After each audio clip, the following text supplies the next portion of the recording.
Have you ever wondered what true courage and loyalty look like? Today, we're diving into the incredible stories of two companions of the Prophet Muhammad. Peace be upon him, Sayyiduna Hudhayfah Ibn Yaman and Sayyiduna Ribee Ibn Amir. Their lives are a masterclass in faith, bravery, and unwavering principle. First, let's meet Sayyiduna Hudhayfah. He was known as the Prophet's secret keeper, entrusted with the most sensitive information of the Muslim community. His loyalty was absolute, and his life was a testament to his dedication to Islam.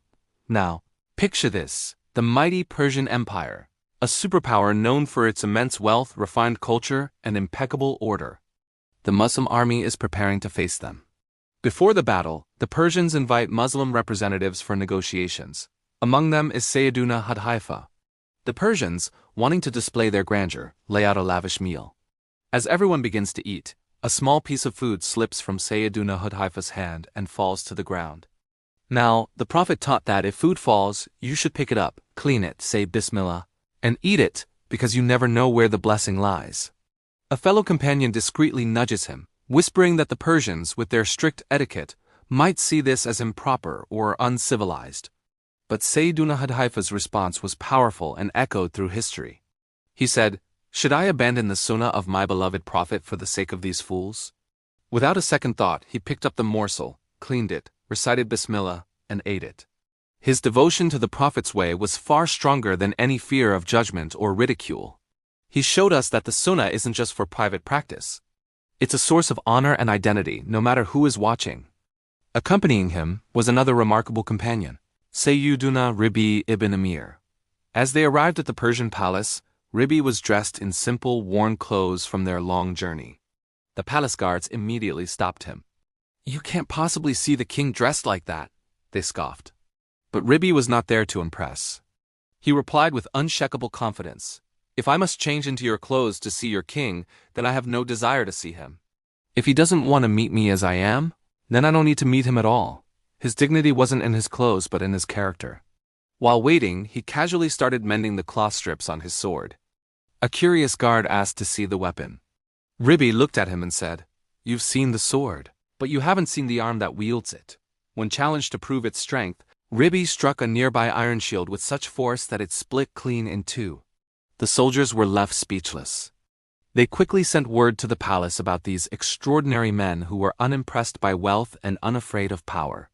When they finally met the Persian king, Ribee noticed the king was seated on a throne while the Muslim delegation was expected to stand.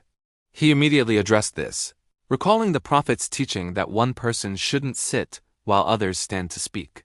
He declared, "Either provide chairs for all of us, or you can stand just like us."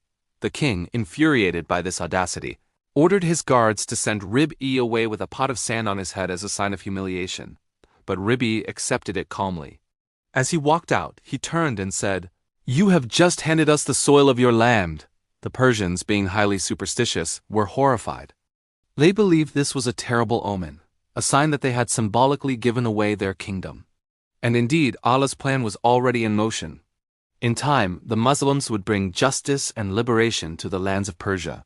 So, what can we learn from these powerful stories?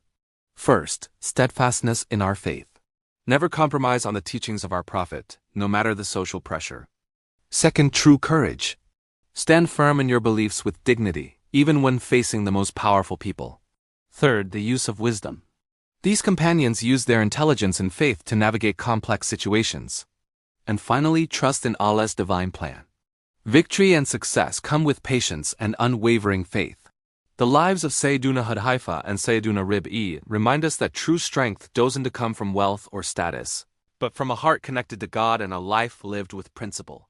Their legacy inspires us to live with the same courage and conviction. Thanks for watching. If their stories inspired you, please like, share, and subscribe for more content that enriches the heart and soul. See you in the next video.